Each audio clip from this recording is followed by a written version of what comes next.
Can somebody give me some information that they can actually hear me, Eddie? Yep, we can hear you. I can see into the chat box that everybody's keying. Okay, yep. Good. Thank you so much. Thank you so much.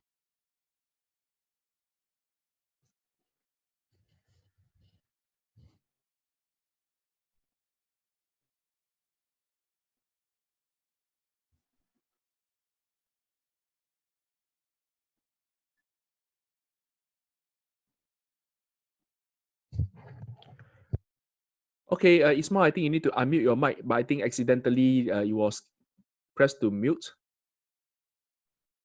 Boris. Yes, we got you now again. Yep, Okay, online. thank you so much. Thank you so much. Thank you for waiting. And I think this is another session. And I promise you, it will be short and sharp. But you know, my shortness will still be 1 hour. And you know, this is the whole 5-part series. And I want to make it very light-hearted today, simply because what am I building through the 5-part series here is this.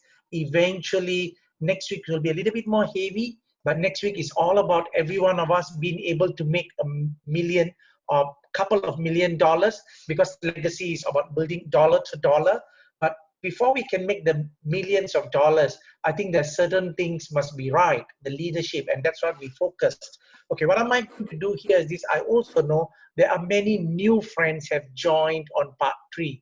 And as well as for those of you who have been following me for week 1, week 2, and this is week 3, let me just quickly recollect our earlier topics that we did talk about. Okay, let me see. Stop share. What? Okay, screen. I am not able to. Okay, good. Fine. Yeah, if you remember this, this was a recap on part 1. I think we just talked, and I'm not going to take much time. I'm just going to take less than a minute. On the first week, we talked about leadership myth being not truth, and we said leaders need not be charismatic, leaders not necessarily play it safe, and leaders not necessarily are all very people who are with so much of fun.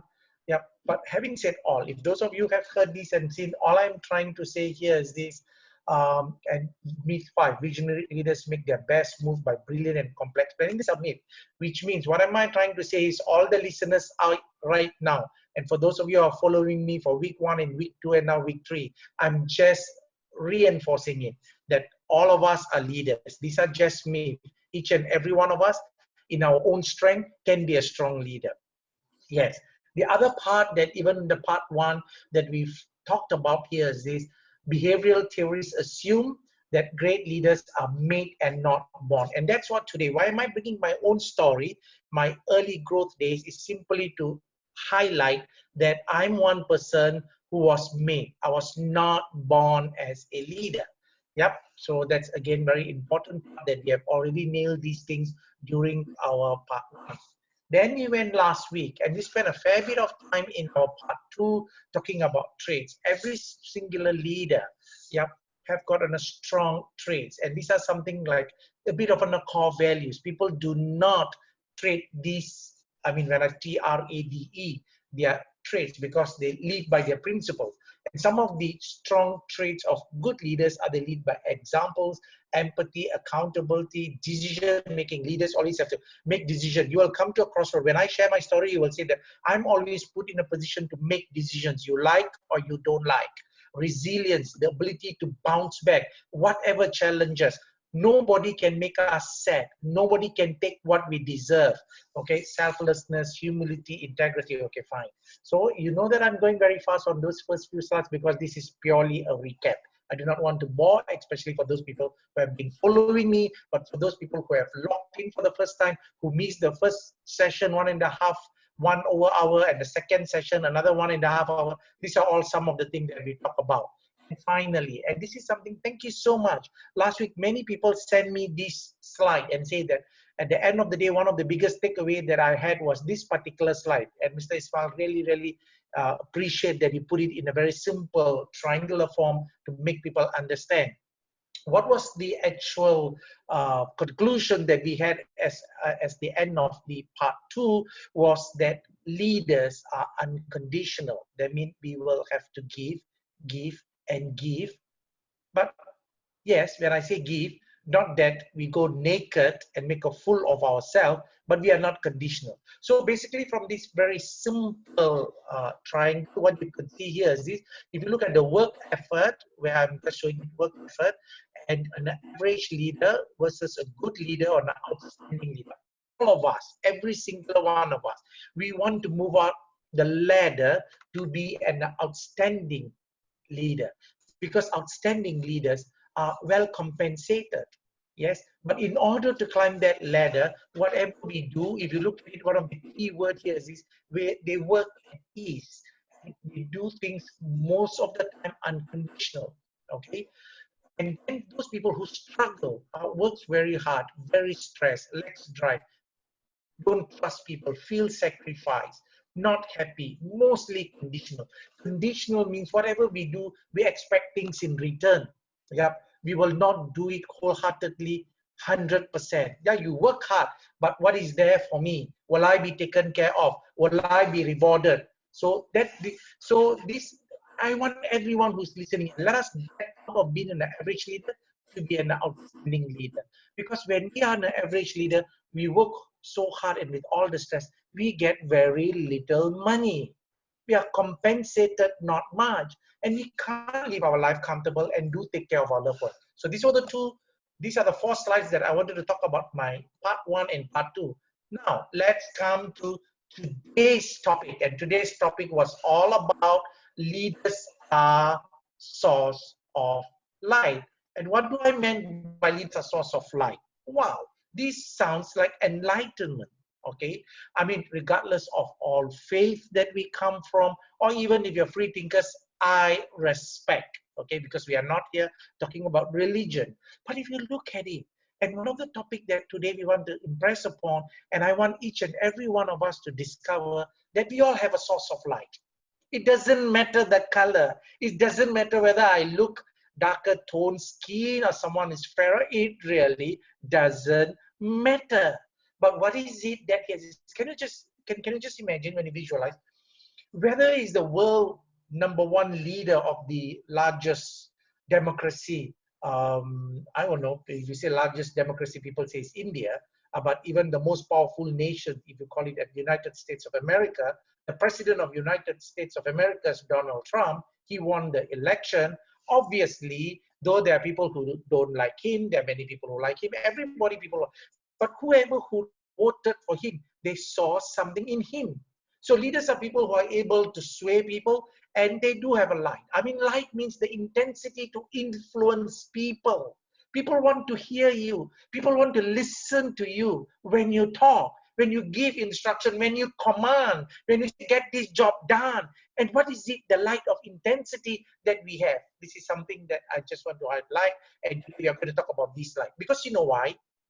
Hi, my friends, and for those of you who are in the younger age who are listening, and I'm quite certain that more than 1,000 of you are listening right now, and I know some of you are teenagers, because I did encourage your parents to say, invite your teenage children to also listen to these things. Because let me tell you something. If you want to be a very powerful leader, and if you want to achieve a lot more things in life, then you will have to make sure that the light intensity in you is growing. There's a glow within you. That's important. Let me just go on and let me highlight some other thing. Okay, if anybody is not hearing me clearly, if I'm talking softly, please give me signals, because while I'm talking, I'm getting some text to give him, but I don't understand the meaning of the text. And I'm just talking to the camera myself, and I do not want to waste another 45 or 50 minutes of the time that I'm get distracted. You know, men can only do one thing right. Do you know that? Hi, every one of you who are listening. It is the way that God has created us. God has created men being very task focus oriented, while women, by God's creation, are able to do multitasking. That's why women are amazing in their ability to handle many things at the same time. Okay, fine. Let me just move on into this. Okay, so I say that we are all created by the Almighty as a source of light, to make a difference in our lives and all others who come into contact with us. Put it this way. It is our duty to bring joy. And the day we were born, we are all born as an angel to this world. And what we need to do here is this: we need to bring joy, and we need to expand our light and make a difference. Okay, so maybe sound a little bit more abstract, but I just want you to see, how can we eventually a day we all attain greater enlightenment? But that is of the highest level. We are not talking about spiritual. We are talking about we being ourselves, being individual, but being able to be good leaders and make a difference. Fine. So this is what I meant. Everyone has our own source of light. Then I'm asking you a very simple question. What is the intensity of the light you are radiating? So when I say that, I'm quite sure in your office work, at home, or in your family, or for that matter, in your circle of friends, when you talk, my younger girl used to say, in school they are popular girls. Is it because they're radiating something, either positive or negative? Don't compare them. What about yourself? What do you radiate? Why people like to talk to you? What is it that is that plus light that you carry? Okay, so, and I think today we want to share a little bit about how you can make your light much brighter. Would you like to? Would you want to be a strong leader? When you talk, people want to listen. When you ask people to do something, they will want to give their 100% unconditionally. And if you, for those of you who know today, Propnex being one of the largest, in fact, it's not one of them, it is Singapore's largest real estate company with more than 8,500 people, and regionally as well. Why all the leaders are working so hard? Because there's a culture in the company where many of the leaders, it is not one man's effort, it is not Ismail's effort, that all of us try to improve the light within us of trying to be better leaders. Okay, so how do we increase the light? So this is what I'm asking. How can we increase our light, and where does the energy come from? Because again, this one said, whatever you're talking doesn't seem to make so much of sense. What are you talking about light? Yeah, who we are. But the point I am trying to say here is this. Believe me, within the next 4 or 5 slides, we will move on from out of these already. And I'm going to narrate a lot more stories. Okay, fine. So coming back again, as a source of light, it gives us the right energy. And where it comes here is this, from our heart. And that's the truth of the matter. It comes from the heart, not from just the superficial part of the heart, deep within our inner self, our soul, our internal mind. Because as long as the heart is pure, it nourishes the mind and the soul. And that's how the light radiate behind us, front and so on. And that's where we attract people. And that's where we get the job done. So it all goes very close to the heart. And this is something that I want to explore, with each of you to explore. And I'm going to give you 1 or 2 examples how these things we can create this to intensify our light. Okay, let me just show it to you. First question that I'm going to ask here is this. Do you love yourself? And I'm quite sure most of you may say yes. But my next question here is, how much do you love yourself? Because you know why? If you don't love yourself, how do you bring yourself to love others? There's no such thing as total sacrifice. Anyone who feels that they are sacrificing themselves at the expense of others will never see the light of happiness, because you're sacrificing yourself. Unless you can tweak it and say that whatever you do is so unconditional, you're loving every moment because you're loving yourself, then you can make a difference in the life of others. So the key message here is this: love ourselves. Nobody owes us happiness, only ourselves. But has that got to do with something about the light? But of course, only when you love yourself, you can love many other people and people around you, and you can brighten your light, because deep in you, in your heart, you are in a happy soul, a pure soul. What are we talking about? Mother Teresa, even though her face could be as wrinkled, but you see what she radiates is a light that is so powerful. Yeah. And where does Mother Teresa's light? You know, she's a very powerful woman, right? Most of them will know when we mention Mother Teresa. But was she a president of a country? Was she a general of an army? No. But why? It was a pureness of the soul, wanting to make a difference in the life of the people. But even though when I talked about, I put the photo of Mother Teresa, but let's just pause a moment to see, what about our own parents? What about our grandparents? Leaders, our leaders. And whoever you work with, your spouse, your siblings, your loved ones. Why am I talking about that? Because sometimes at a moment, we tend to forget a lot of things. We tend to be very much looking at things at the surface, and we are very judgmental and also quite emotional, and that's we being human, and we tend to forget things. So all am I trying to say here is this: look at the goodness of the people. Let us believe that through love, there are many things that we can achieve. Okay, fine. Where am I heading now? Let me go soon. Because when I talk about so much of the light, this is the other part of it. A leader, if you want to be a strong leader, a leader who harbors dark spots and negative energy in his inner self will react outwardly, yep, and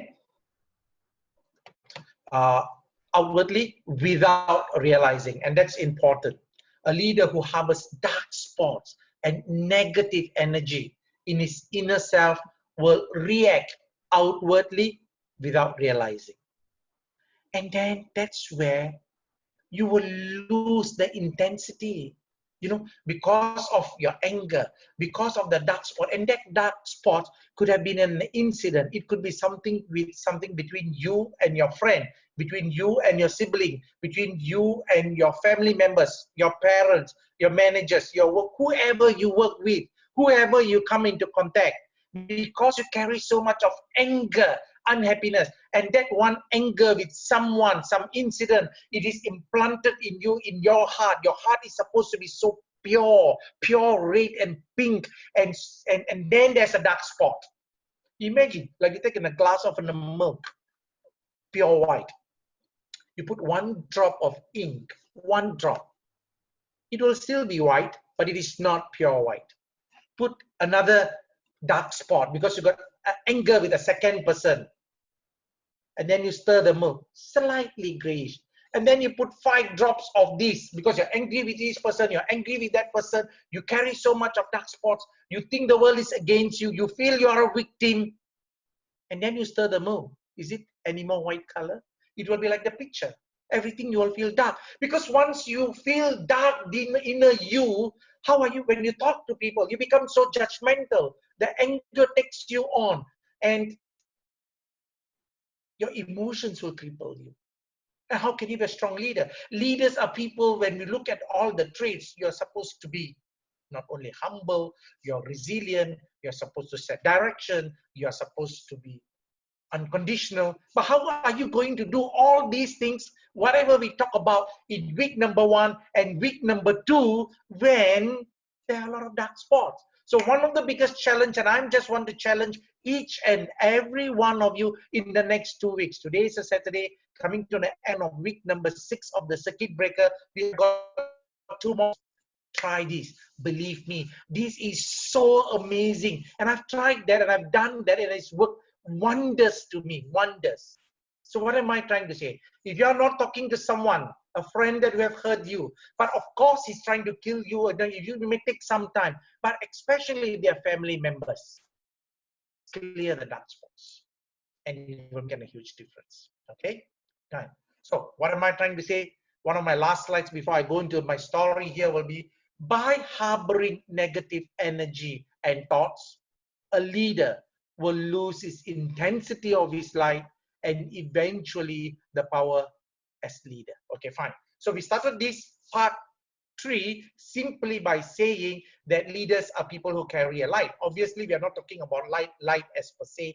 that it is you can see, but it radiates, and the light comes from your heart, and how the way you talk to people, how you treat people, it have to be so sincere. And because of that, but the more you have harbor all the negative energy, you'll become like this silhouetted face. Whatever you talk, people are not going to hear you. You want to move things, you want to climb up the triangle, you want to be unconditional, you want to be successful, you want to be millionaire, you want to be happy, it does not happen. Okay, so one of the key takeaway today is all about reflecting how we can increase the intensity of our life. Fine, good. This is a very big part of one of the points that I wanted to share. Now I'm going to come and tell stories. All the younger ones who are listening, and all my partners, all my friends who have logged in, and more than 1,000 of you who are hearing me, are probably even close to 2,000 of you with all your family members included. All I want to say here is this. You look at it on the left. I'm so blessed. I'm so blessed is simply because when I was born, my mom and dad chose to give me the name Smile. You know, I never stopped since. Now surely I have all my obstacles and difficult moments, but I always feel the Almighty love me so much, that He has given me so much. There was, I think, I'm probably 2 years or maybe 1 over year. It's in the public housing at Cantonment. Now if I remember correctly, what I understand from my grandparents, that was the place right now, Duxton, Pinnacle at Duxton. Formerly previously was HDB Flats, Cantonment Road. That's where my grandparents stay. I'm just outside the HDB house over at the other side. Then on the right hand side. Okay, so this is, I think, during one of the Timeless Gift, I showed this same photograph. You can see my mom and my dad. 4 of my siblings are here. One of my siblings is not here. He was in India then, and my younger sister was not born. So where did we grow up with? We grew up in a HDB Lengkok Bahru, a 1-room, 1-hall house. Okay, so 5 brothers eventually, as we grew up, just stayed in the living hall, and my mom and dad, my dad is really someone who worked so very hard. Why am I trying to tell you this? My objective of telling my story to all the listeners is only one thing. Whoever you are, you can be a strong leader. Whoever you are, you can make a difference in the life of others, because that's our role, is to make a difference to the people who come into contact.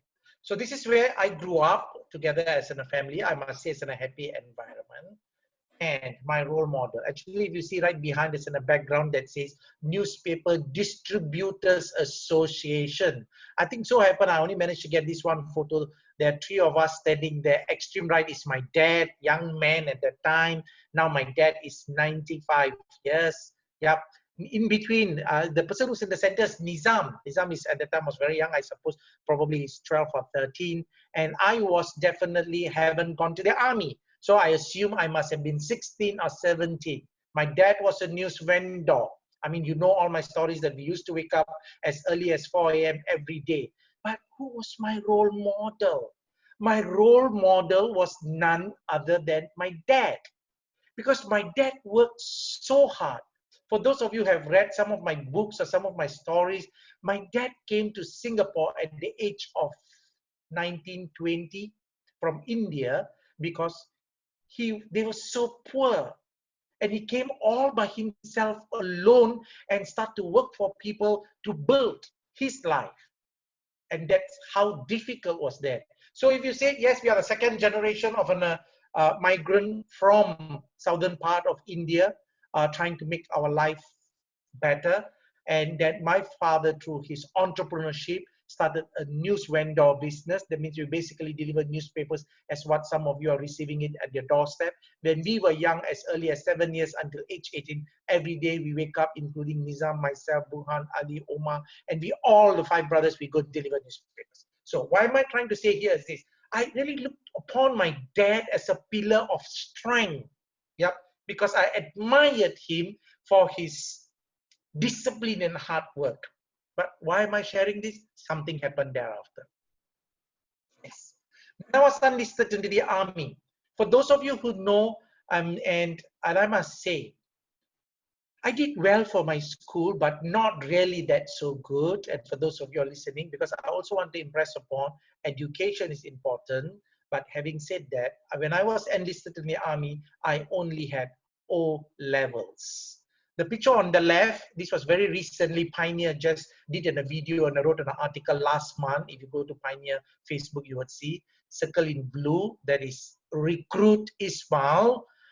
Golf Company, ITD, Sembawang Terror Camp. Okay.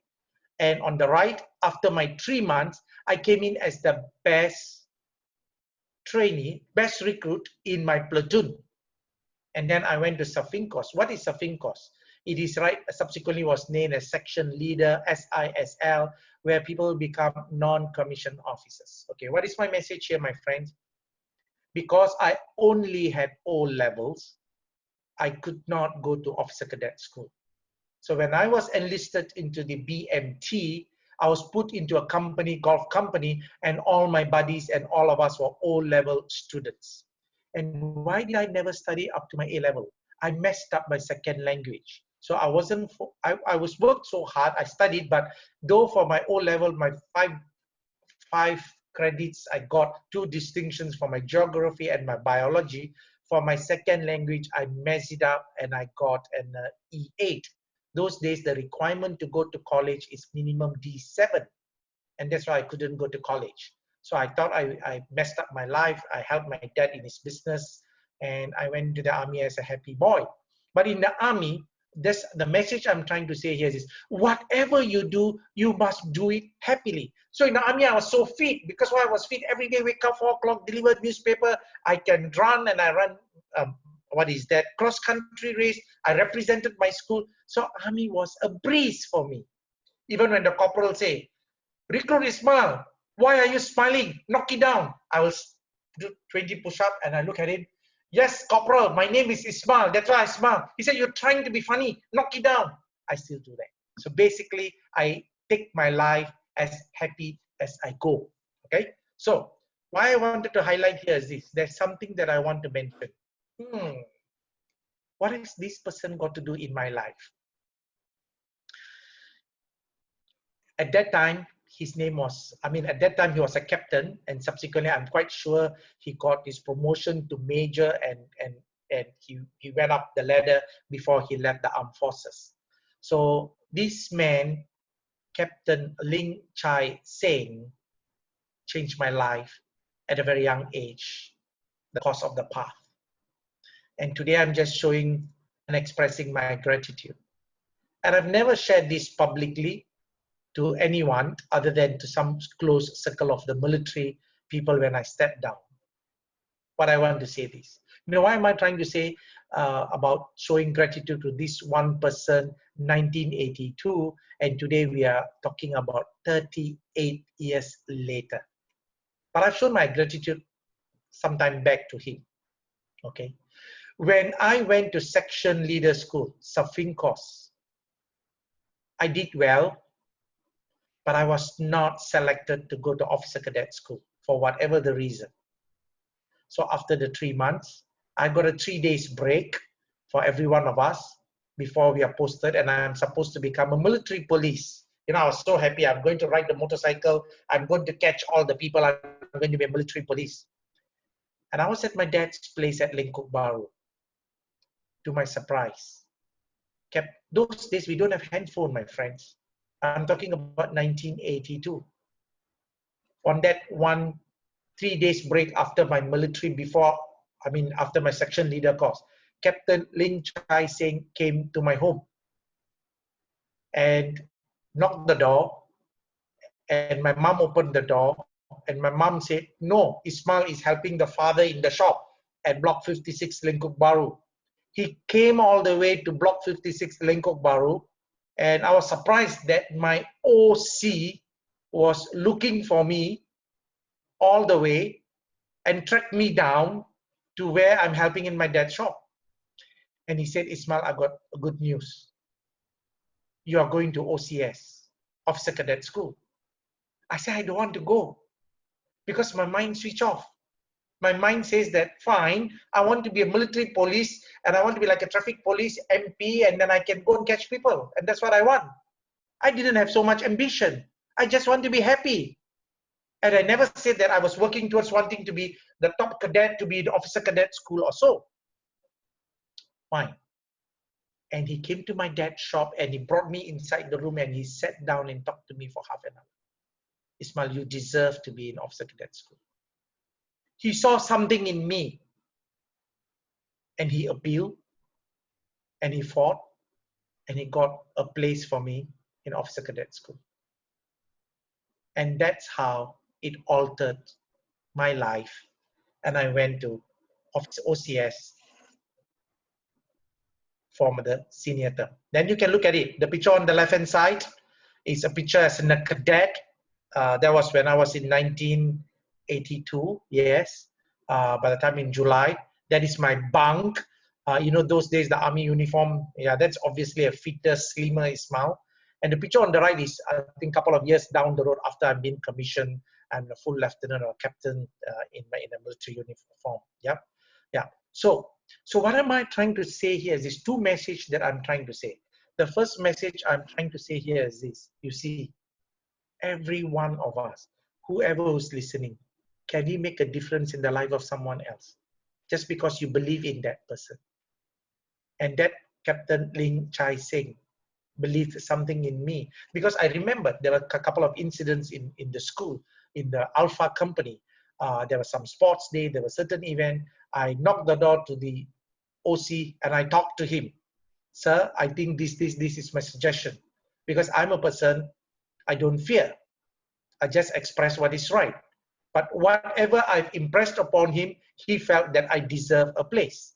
Okay, if you ask me, Mr. Ismail, if you're damn good, you should have gone. Well, why must the people appeal? Okay, for those of you who are listening, I mean, the army was very different. I totally believe in meritocracy and so on. But during my time in 1982, in a company of Bravo company of, let's say, 130 cadets, I'm the one and the only Muslim cadet. And I can respect all those things. But right now, if you go to OCS, I think more than 10-15% are all, it goes with our population. A lot of Muslim boys are there. I'm talking about time has changed.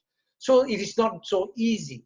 Okay, but having said that, this one man believed and he gave me a chance, and that's how I ended up in OCS. And when I went to OCS, actually, I felt like I'm totally out of place. Out of place is simply because all of them were A-level students. Some of them were scholars. And today I'm so blessed. My platoon mates are people like the CEO of SQ. Yep. And many directors, they're all in my same platoon. We go through a batch, and that was the exposure I had. And I get linked, and I got friends, and I do. But I felt so out of place because these people talk about so much about their college life, RI boy, ACS boys, and so on. I come from just a simple neighborhood school. But you see, it is all about our mind, whoever you are. And at one stage at the officer cadet school, you know what I was thinking? I want to go on King. King means I try to go and report sick. And I say, hey, I got problem, I'm medical, I don't want, because I didn't feel belong. I felt out of place. But then suddenly I realized within 2 weeks in officer cadet school, a lot of the other cadets, they talk, and I realized many of them are good at talking. And I thought naturally I was good at my hands. My father's shop, I worked, I helped, I cut coconut, I throw newspapers, I do things. And I thought I had a natural flair. So what am I trying to say to each and every listener? Believe in yourself. Only when the day you believe in yourself, everything fall in place. As long as you don't believe, as long as you want to sulk and say, this is where not I belong, I want to get out of it. If you have a mind of running away and not owning it, you will never grow up the ladder. And when I made up my mind to say that, yes, I am good enough, I am capable enough, doesn't matter, because in the whole platoon, I'm probably one or two of them who are not from the cohort of A-level students. And you know, even the A-level students, only the cream of the crop will go to OCS, not everybody. But I had that opportunity. Good, I want to move on. Why do I want to show this picture? Simply because this is my mom. Yeah, she looks so young. Yeah, and these are the 5 brothers. Extreme right is my eldest brother, and then on my right of my mom is Ali. I am the one circled blue. On the left of me, whichever way that you look at it, is Nizam and Burhan. Burhan is currently the ambassador to United Nations and he's stationed at New York. Such a loving family, such a close contact, and I had a role model who was my dad. The whole world come crushing down when something happened. I'm going to show you the next slide. When I found my love, my wife, Noraini. Both of us were in the armed forces. We were officer cadets. At the same time, though we were one batch different, we used to meet in the cookhouse. Then you're saying, Mr. Ismail, what the hell are you talking about building leadership and legacies? Because I want to make it so real to you that every individual, each of us can bring the intensity of the light and we can be whatever we want to achieve. Something happened because my dad didn't approve of our relationship. Because I'm an Indian Muslim, my wife is a Malay, even though both of us are Muslim. Because, you know, my role model is my dad. We have such a close family. And my dad gave me an ultimatum. Either you cut off the relationship with her or I disown you. I told my dad, Dad, you're not being fair to me. I said that I'm just not so sure I even will marry her, but she's a friend. But he said, no, I'm very clear. So I have got no alternative. That day, when I was barely 20 years old, and he took the phone and called my mom. This incident happened at Block 56, Lingkok. But I'm telling you a story, there's a reason. Because later I'm going to show you something. Okay, please hang on. And I walked. And he called my mom and said, the rascal made his decision. I disown him. Out he go. I walked from Block 56, Lingkok Baru to my mom's house, which is probably to our house, which is about 200 meters away. It looks like the longest journey. And then I left home. I picked up everything. When I picked up everything from the home, my mom cried, I cried, my sister cried, some of my brothers cried. I said, what are you doing this? I said, hey, Dad did not give me a fair chance. He don't approve. So what am I trying to say? We have to make decision. I'm not saying right or wrong. I'm not even sure at the time I'm going to marry her. It's just my relationship. But why did my dad did that? Because I didn't even understand him. Because he had given his word to one of his friend that I will marry his friend's daughter. It is a pride of his ego that he has given a word that I will marry one of his friend's daughter, and the friend is so close to him, and that friend, probably when I was young, I guess he might have seen some light in me that he thinks that I'm best suited for his daughter. I do not know. It could be something just they are so close friends. They wanted to have this friendship grew to another level. But I said, it is my life, Dad. Give me a chance. So I left home. I stayed in the army camp for a couple of years. But every moment, I will just cry. I'll break down, thinking of my role model, my dad.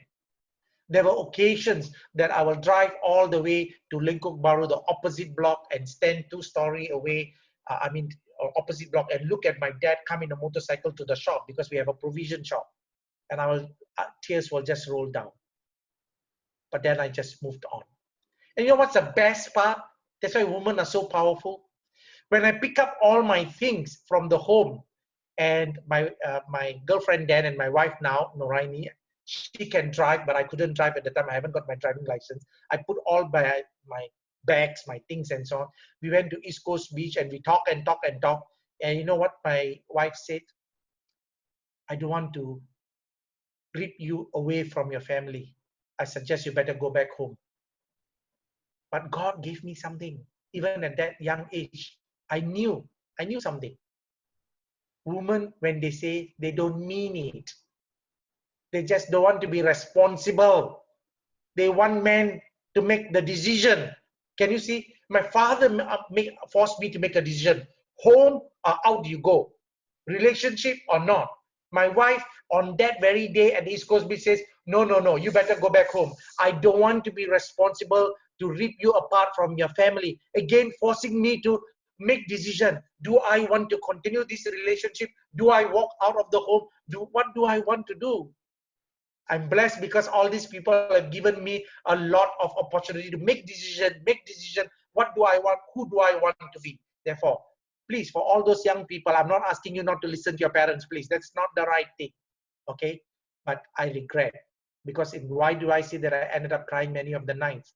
Because I felt on subsequent time, I know how much my mom felt ripped off, how much my dad felt that I'm not part of a family that was so close. Okay, so I don't have time to tell all the stories, because there's a reason why I wanted to share this. Is simply because this is how we came about. Now the question here is this. Yeah, see my dad, this was just in 2018, you know, and my dad was 93 years old. Yep, there are about 3 photos. You can see there's some. This is my dad. This is my proudest moment, because I've made my dad so proud when we brought the company to main board listing. My daughter is there, Nurisha. She flew from London. Ali was here. Nizam, my brother. Both of my propnex, and then we just the gong ceremony. So what am I trying to say here is this: how much your loved one disowned you, and you ripped their heart off. And did I carry some dark spots those moments? By the way, it didn't take me so long to get back to my dad.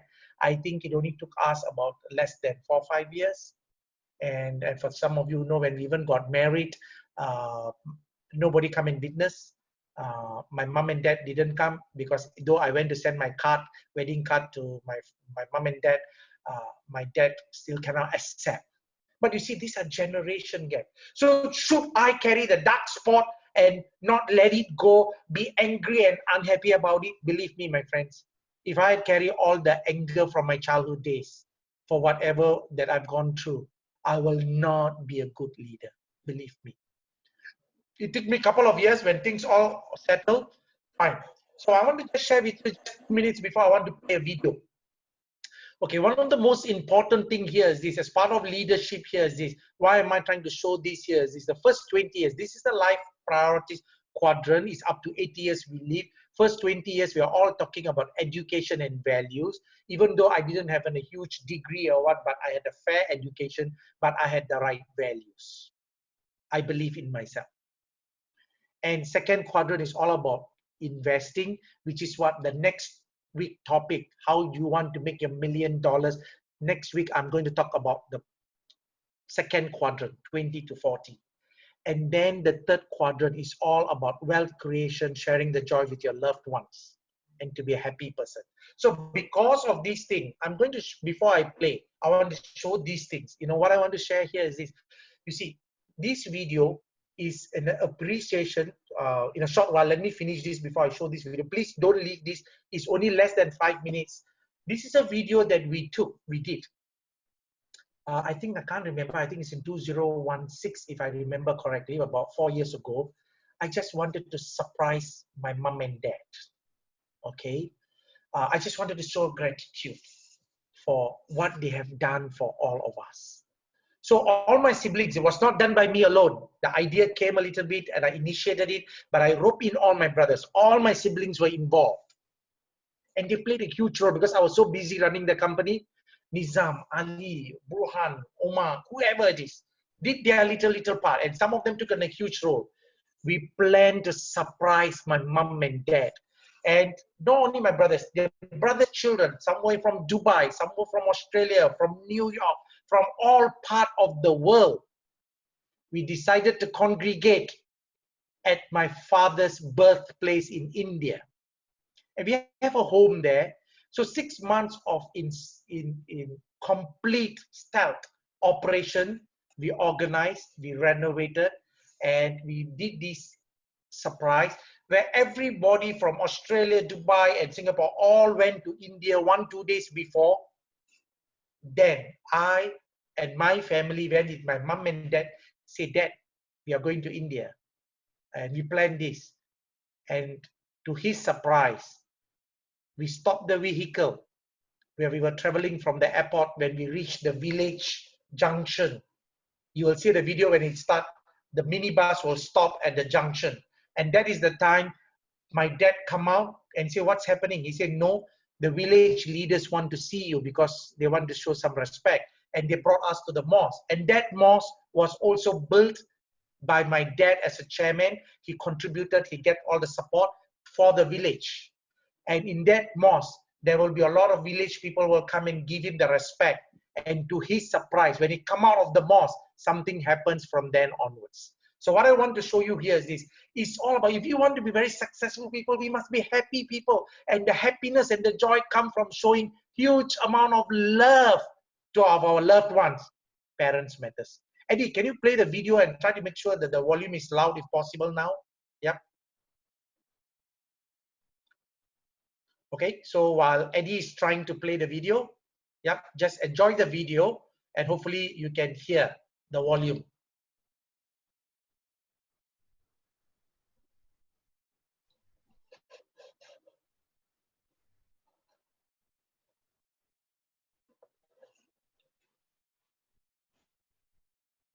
Give me 1 minute, I'm starting the video. Okay, so while Eddie can just play, no worries, I will still talk.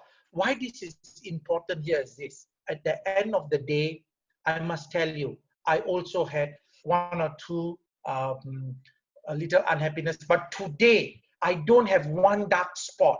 I promise, I don't have 1 smallest, not even 1 gram or 1 small dark spot in my heart against any of my siblings or, for that matter, my relatives or my partners or my staff, whoever it is. And that is really, really very important. Only when we have a very much more and a happier person, a lot more things can achieve. Yep. So, okay. So looks like there may be some technical problem, but even if the video is not being able to play, we will just continue because I've got a couple more slides to highlight. Okay, let's see.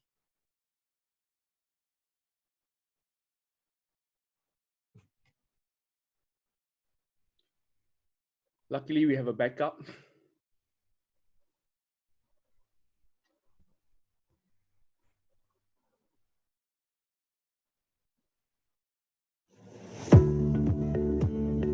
Increase the volume to the maximum.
And because I said I would not be able to do anything to this world to the people who love him.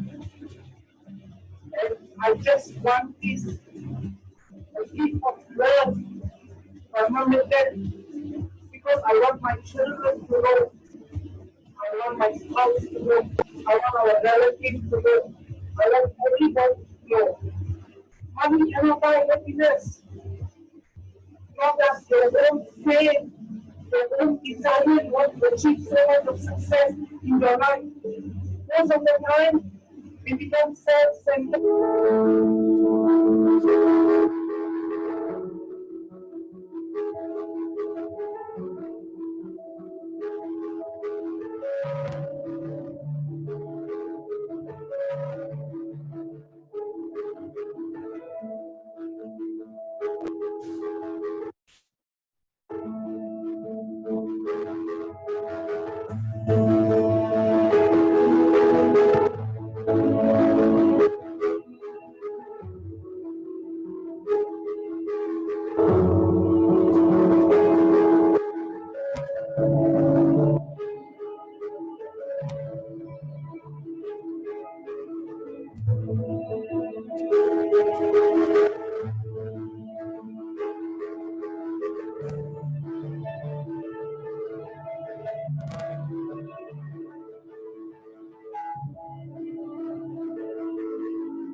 Family take care of each other. Family will protect each other. Family, we must care for each other.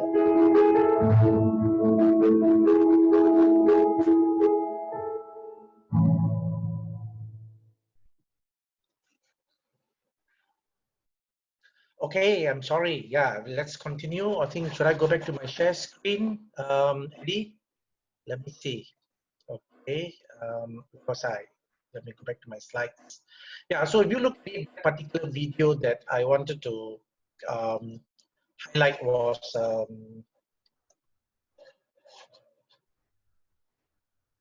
okay, Eddie, are you out of your screen, please? I'm Yes, not I'm able out, to share my, okay, good. Let me come back quickly. Yeah. So what I was just trying to highlight in the video, I think, I mean, when I saw the video, I'm sorry, maybe the screening, the lagging time, it may not be. I just wanted to say something. Gratitude is so important. And only when, and that celebration that we did, we stayed there for about 3-4 days. We got the whole village involved, and we launched a book, which is our legacy book, which later I'm going to give you a bonus sharing for you, where some of you can do that. All I want to say here is this: doesn't matter what happened in your life, the challenges that you go through and all other things. It is about showing gratitude. Nothing is stronger than having a very strong bonding among our loved ones and a family and showing gratitude. Okay, so now I'm going to just finish up very fast. I think we're almost coming to the end already. I know it's already 1 hour from the time it's 4 o'clock. All expectations will lead to disappointment. And this is one of the biggest danger that we have. Either at your workplace, at family, at home, between relationship, between spouse. As long as you have expectations, it will lead to disappointment. Then you're saying, hey, Mr. Ismail, are you saying that as a CEO, you got no expectation on your people? As a father, you got no expectations on your children? As a husband, you got no expectation? As a friend, you got no expectation? I think I also know every time I expect, you'll be disappointed. So I just say that give love, give it unconditional. Yeah. Let us be guided by the Almighty. Surrender ourselves without expectations. It will be a better place and you will be a happier person. And only by forgiving others, even though how hurt I am, and by letting go, I can give love to others. So leaders are all about giving love. Leaders are all about making a difference in the life of people. Leaders are all about being able to add value. Okay. So this is the bonus sharing that I want to do, simply because unfortunately, if I had the time, I should have talked to you at the start of the circuit breaker. Because I want to share this here is this, and I must say that this one my wife did a huge amount of work, because without her, I think I would not have compiled. It took us more than a year to compile this book. And this is the book that I'm talking about, and I'm just sharing this here because, and this was a book that was launched in India when my dad was signing and my mom was signing, and I only did about very few, 20 copies only we made, because this was not meant for sale. It is about sharing it with our loved one, because one of the key things, as I mentioned here and as written here, is this: many people associate the word legacy with wealth, but the truth is, a legacy has little to do with money, believe me. Instead, the focus is on our values and how we can impart them to the future generations. This book was published in 2016. Why am I sharing here? This in the next 2 weeks, if you may have some time, this is the book that, as I said, got 270 pages. We compiled all our family history, story, and there are a lot of writings as well. I mean, what do you want the family? What are the values that you carry? What do you want your children to remember? And if you remember this year, I wrote here as love makes understand greatness. So as to make sure that we can pass on. Don't always focus on about making money, and you don't even have time to spend time and to communicate with our loved one. I think the last 6 weeks was brought the family bonding so much closer. We still got more weeks. Let's make something better. Okay. Yeah, like you see, like in this book, we gathered a lot of information. Circle is my mom. Yep. You see, what will happen after me? I want this. We're trying to make this book in hard copy and as well as in digital. Want to hand over to my children. Want to teach them the right core values, and hopefully they can bring it through to their generation. And we have tracked these last 200 years from where I am, my mom and dad. Where were they? Back in India, we went back to understand a little bit of these things. Is it really important for some of you to go back? Doesn't matter. You really don't. At least what you can within your means. Even if you can't track backward, at least moving forward. Is there something that we can leave behind for our children and our grandchildren, so as we retire? So as I coming to the end, all I want to say, that was just a simple thing that you all can recollect and sit down and make it as an exercise, get the children involved, or yourself start doing it when you have the time. Next thing, as I conclude, remember you are a source of light and a leader. Nobody can take it away from you. Nobody. Okay, so let's do our very best, be a better leader in every way. For those of you who want the Timeless Gift book, some of you would have scanned, it is available online.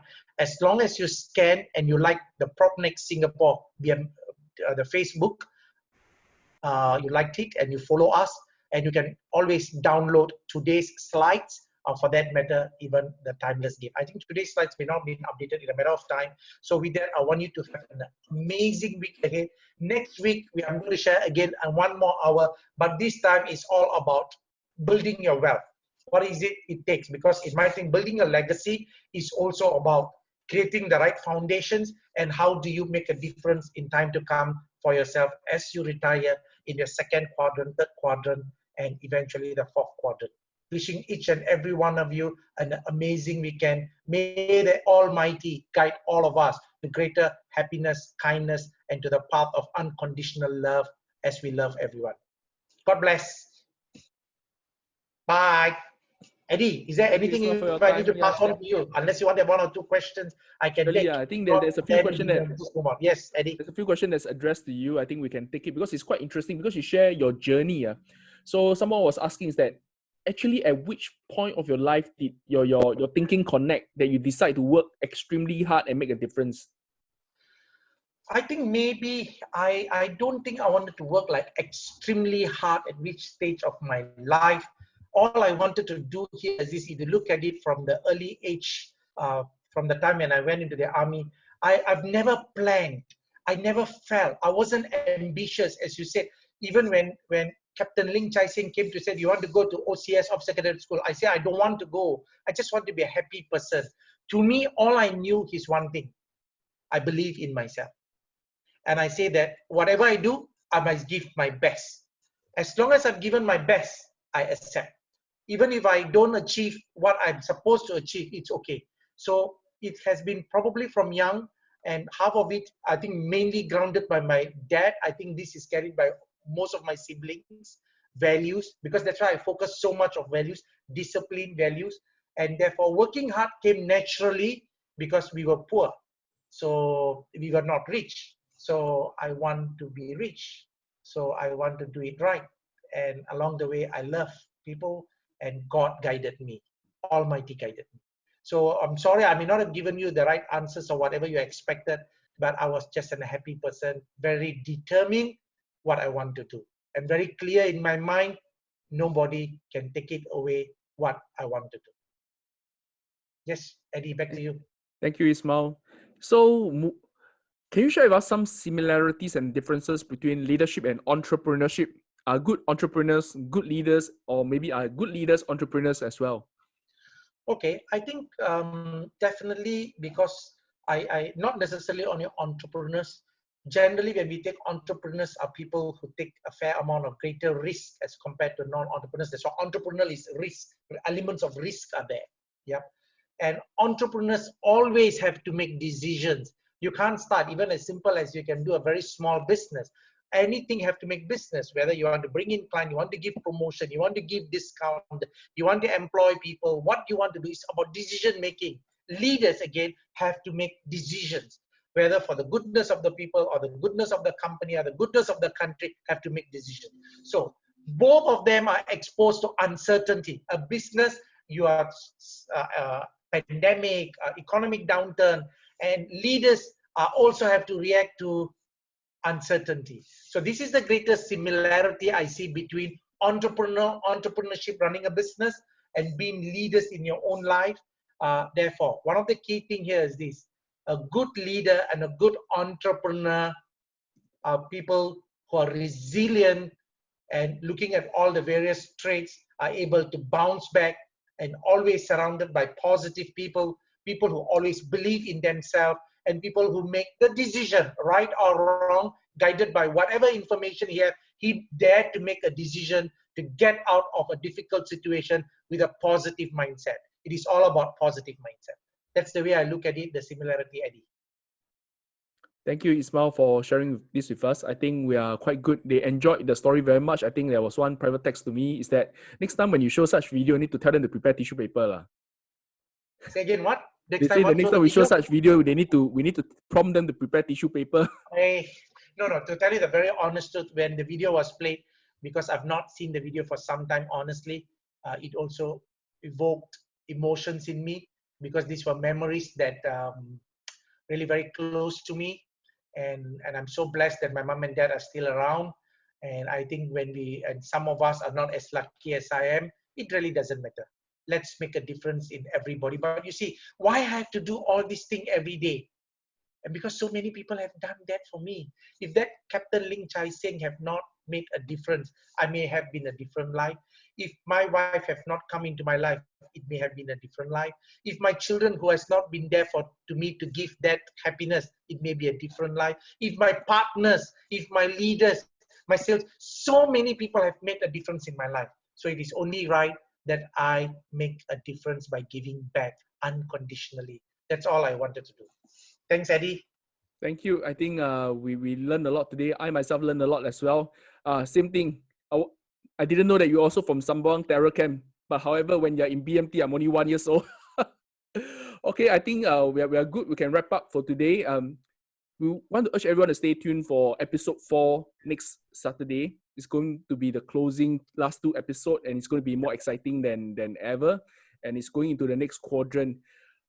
Anything that you want to say to wrap up today? No, I think really, please get more people to hear, because after all, I don't think if it is not for this pandemic, I've never in my 30 over years or my 50 over years of my life, or 30 years over, ever since I'm an adult, share all these things. Some are personal, but this circuit breaker made me feel that, hey, unconditional should spread to people who are even people whom I've not known.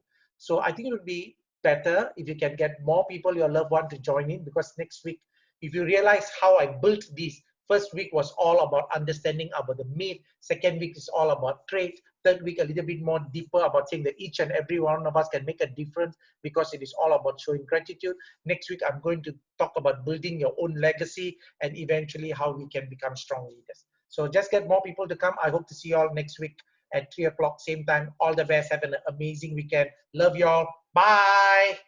Thank you, Ismail. Thank you, everyone. So for people that missed the last few sessions, you can ask the video from our Prop Next Salesperson, or we'll upload to YouTube as well.